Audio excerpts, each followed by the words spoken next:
Unit 4, we're talking about rational functions.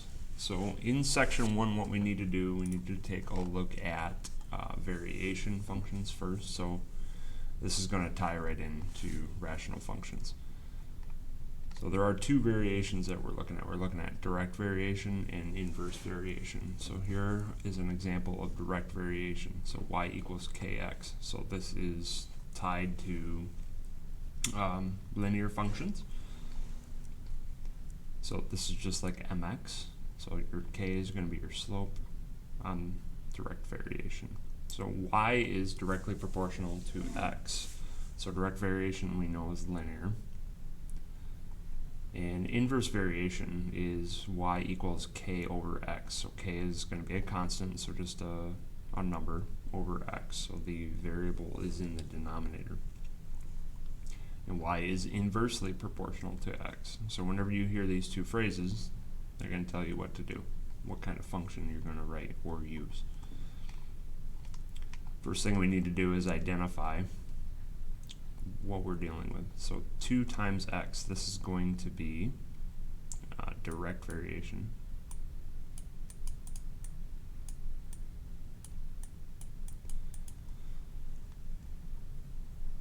(24 over x), this is going to be inverse variation.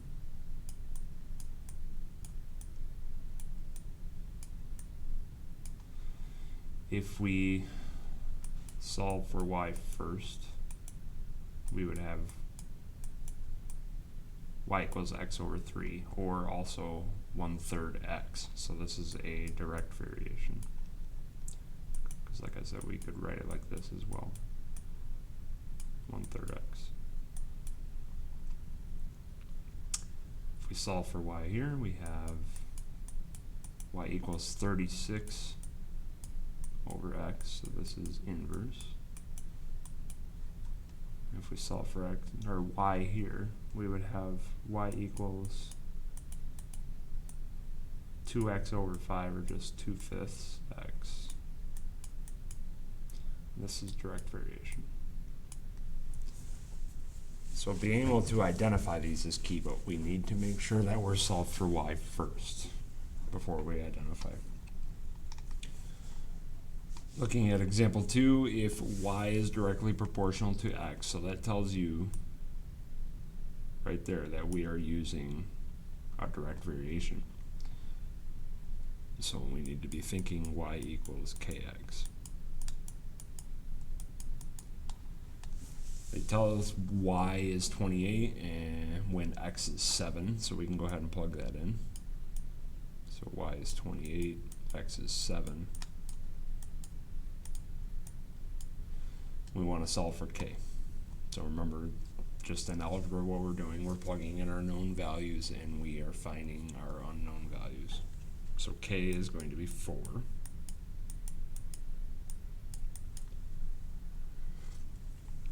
Now we need to write a direct variation function and then find x when y is 52.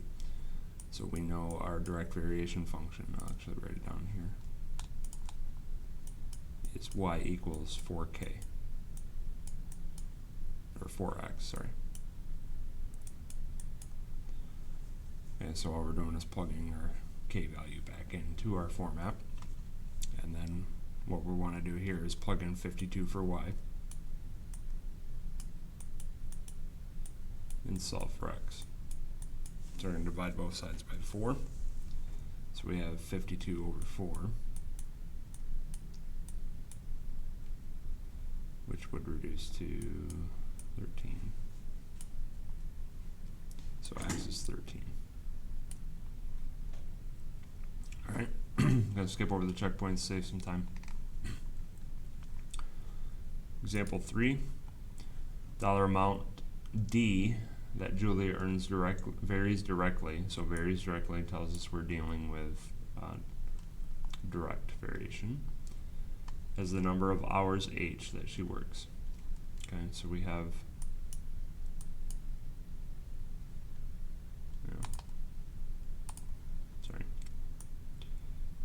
not y, we're dealing with dollars.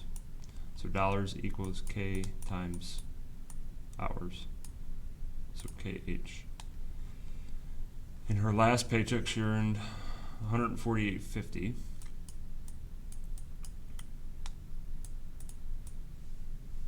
After working 18 hours.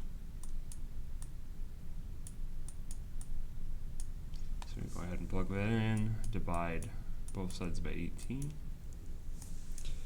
And calculator.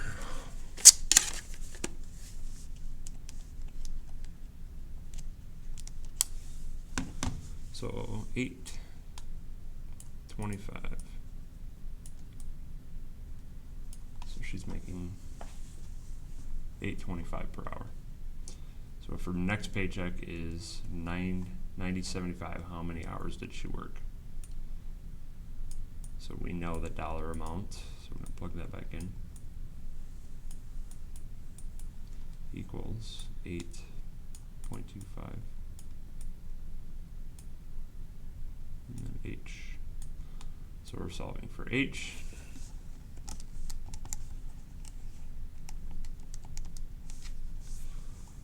So dividing is 11 hours. So dividing both sides by 8.25.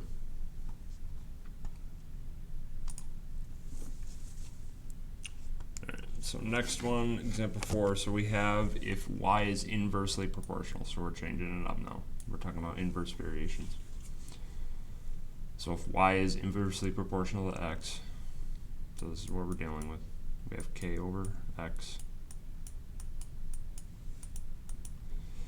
When y is, y is 7.5 when x is 8. So we can go ahead and plug that in.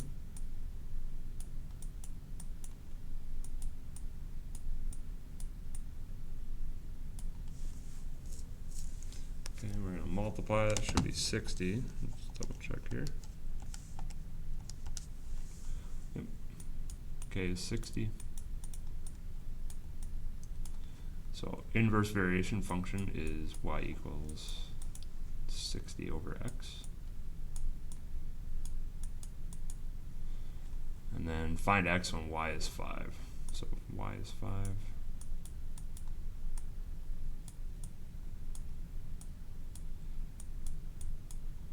Alright, so the inverse variation problems, when we're solving for x, this is where a lot of people mess up. So what we have to do is, we can't just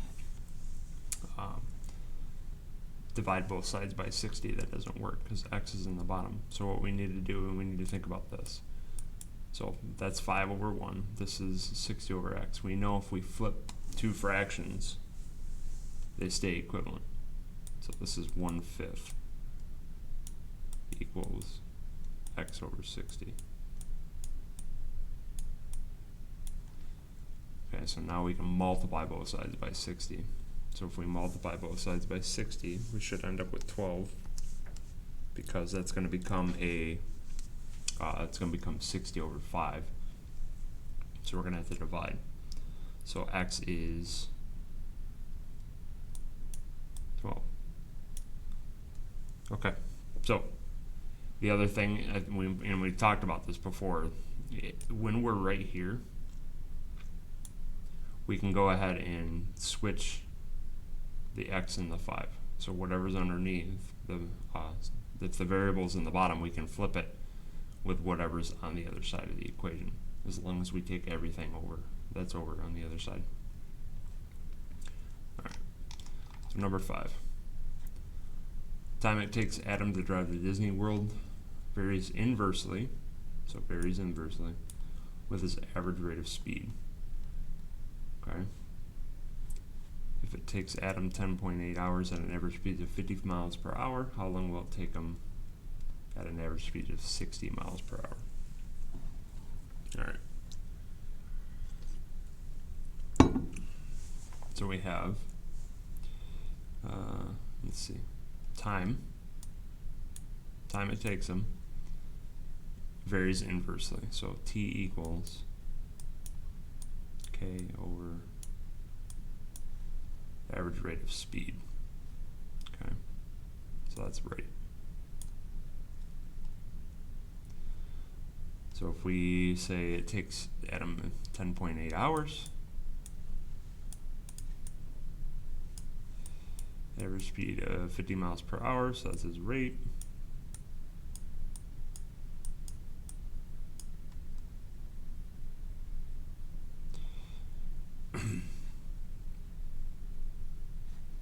So now we have to solve for K.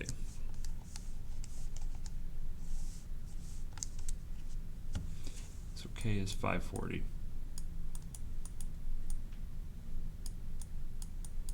If we multiply both sides by 50. And how long will it take? I'm going to have an average speed of 60 miles per hour. So we have 540 over 60 equals time.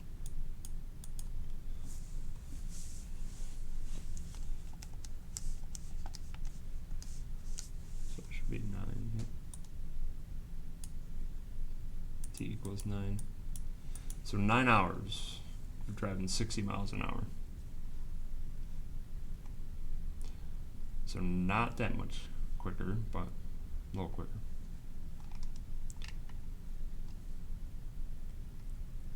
All right, last thing. We're talking about tables of information here, so ordered pairs. So we can look at the function here. So we have this, if we solve for K, like we were doing in the problems for the direct variation, we have Y over X. Okay, so the idea behind that is if you take the Y value and divide it by the X value, and it's the same constant ratio in each one, then we know it's a direct variation problem. If we look at the inverse variation, we have Y equals K over X. We solve for K, we have X times Y. So if you go ahead and look at the X and Y and multiply them, and you get the same value, then we know it is an inverse variation problem. So let's go ahead and take a look.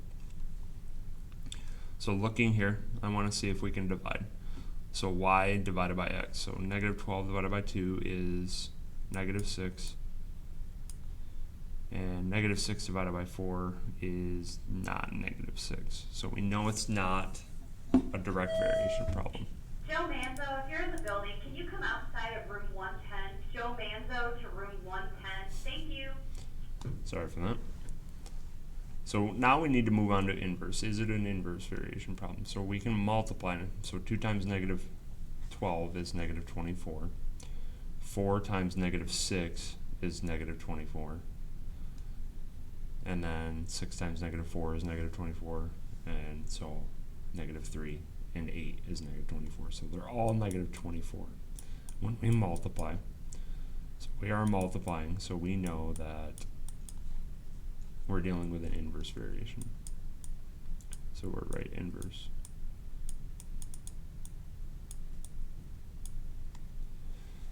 And I'm going to do the same thing over here. So I always like to start with division. You can do multiplication, or some people see it right away. So 2 divided by 1 is 2. 4 divided by 2 is 2. 8 divided by 3 is not 2. So we know it's not direct variation. So can we multiply them and get the same value? Well, 1 times 2 is 2, and 2 times 4 is 8. So that doesn't work either. So it does have this option of neither. So we're going to write that. So that's how you go through those. That is direct variation and inverse variation. So this section's kind of on its own a little bit. But like I said, the inverse variations kind of tie into what we're doing in this unit.